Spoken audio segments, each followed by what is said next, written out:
Friends, welcome back to my YouTube channel. आज हम पढ़ेंगे डेटा का संग्रह और चयन। इसमें आता है शोध क्या है। शोध को इंग्लिश में रिसर्च कहते हैं।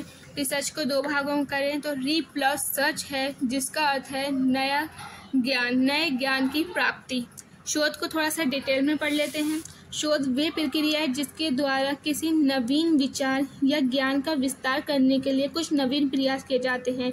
ये एक प्रयास है जिसके द्वारा सुसंगठित, सुव्यवस्थित एवं क्रमबद्धता के चरणों को ध्यान में रखते हुए नवीन तथ्यों की खोज की जाती है या पूर्व ज्ञान के तथ्यों के संदर्भ में नवीन अवधारणाएं प्रतिपादित की जाती हैं।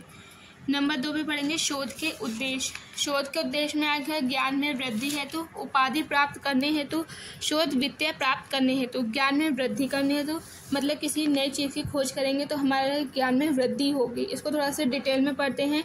शोध करने का मुख्य उद्देश्य ज्ञान में वृद्धि करना होता है। शोध के अंतर्गत चयनित विषय की गहनता से अध्ययन करना पड़ता है तथा विषय के प्रत्येक पहलू पर विचार विमर्श करना पड़ता है, जिससे उसके ज्ञान में अत्यधिक वृद्धि हो जाती है। उपाधि प्राप्त करने हेतु शोध इसलिए भी किया जाता है क्योंकि शोधार्थी को पीएचडी की उपाधि मिल जाती है और उसके नाम के आगे डॉक्टर लग जाता है, जिससे उसको सम्मान में वृद्धि हो जाती है। शोध वित्तीय प्राप्त करने हेतु कुछ लोग शोध इसलिए भी करते हैं कि पीएचडी की उपाधि मिलने के बाद उन्हें शोध वित्तीय मिल जाता है, जिससे उनकी आर्थिक जो आवश्यकताएं होती हैं वो पूर्ण हो जाती हैं। इसके बाद हम पढ़ते हैं शोध के प्रकार। शोध के क्या क्या प्रकार हैं। नंबर 1 पे आएगा संकलन से संबंधित शोध। ये एक साधारण प्रकार का शोध होता है जिसमें शोधार्थी तथ्य संकलन करता है, जिसके आधार पर अपने शोध कार्यों को अपने नवीन तथ्यों में समावेशित करता है। साथ ही साथ वे अपने नवीन विचारों को भी देने का प्रयास करता है। ऐसे शोध अध्ययनों को प्राचीन भारतीय इतिहास के अध्ययन में अत्यधिक आवश्यकता होती है ताकि बीच की जो कड़ियाँ टूट गई हैं उन्हें जोड़ने का कार्य शोध के माध्यम से किया जा सकता है। एक प्रमुख इतिहासकार वेता का कथन है ये कि हमारे पास पर्याप्त सामग्री है जिसको अभी पहचाना नहीं जा सकता है।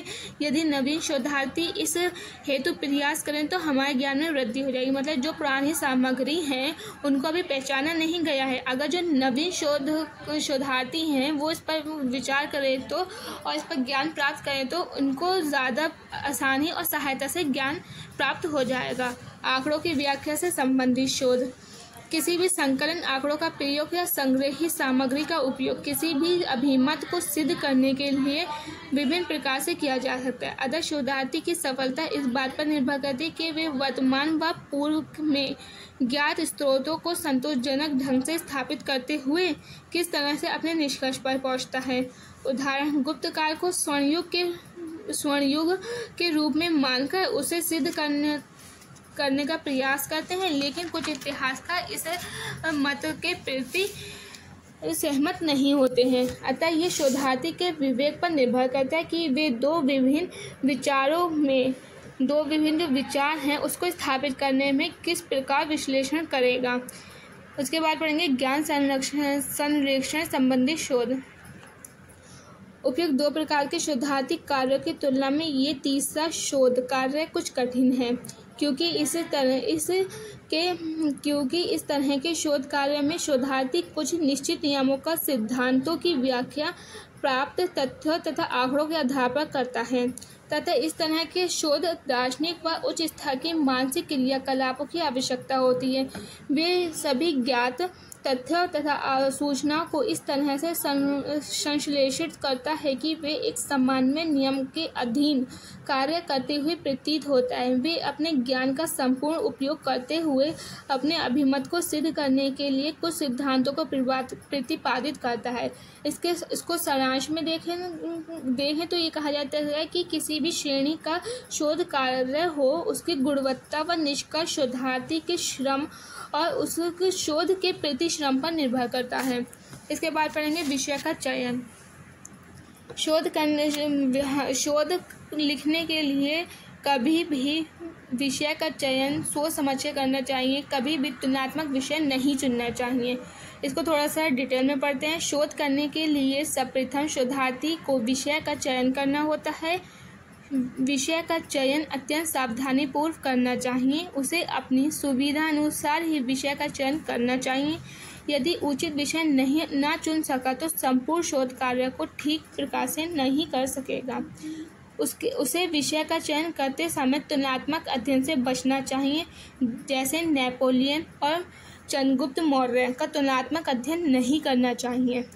इसके कुछ बिंदु हैं, उसको देखते हैं। विषय का चयन, इसके अंदर ये हेडिंग्स हैं। शोधकर्ता की रुचि। एक शोधकर्ता को अपनी रुचि को ध्यान में रखकर सावधानीपूर्वक विषय का चयन करना चाहिए। उसे इतिहास की प्राचीन, मध्यकालीन, आधुनिक शाखाओं में से एक सावधानीपूर्वक चयन करना चाहिए जिसमें वे रुचि रखता हो, क्योंकि अपने रुचिकार विषय पर वे अच्छे से कार्य कर सकेगा। हमेशा शोधकर्ता को प्राचीन, मध्यकालीन और आधुनिक, इन तीन में से एक को चुनना चाहिए जिसमें वे ज़्यादा रुचि रखता हो, क्योंकि जिसमें वो ज़्यादा रुचि रखेगा उसको वे बहुत अच्छे से और ईजिली कर पाएगा। इसके बाद पढ़ेंगे तुलनात्मक इतिहास।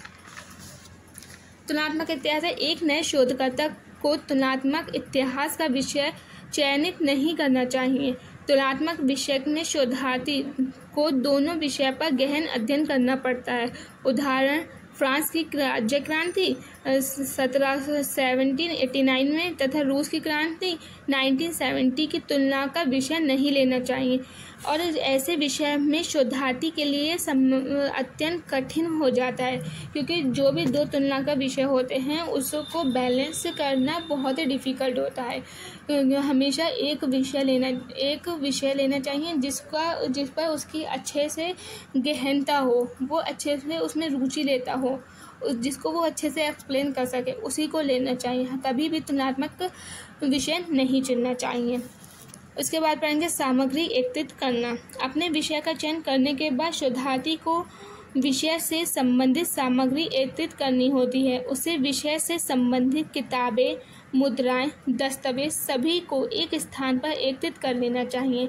सामग्री का संकलन शोधार्थी के लिए महत्वपूर्ण होता है।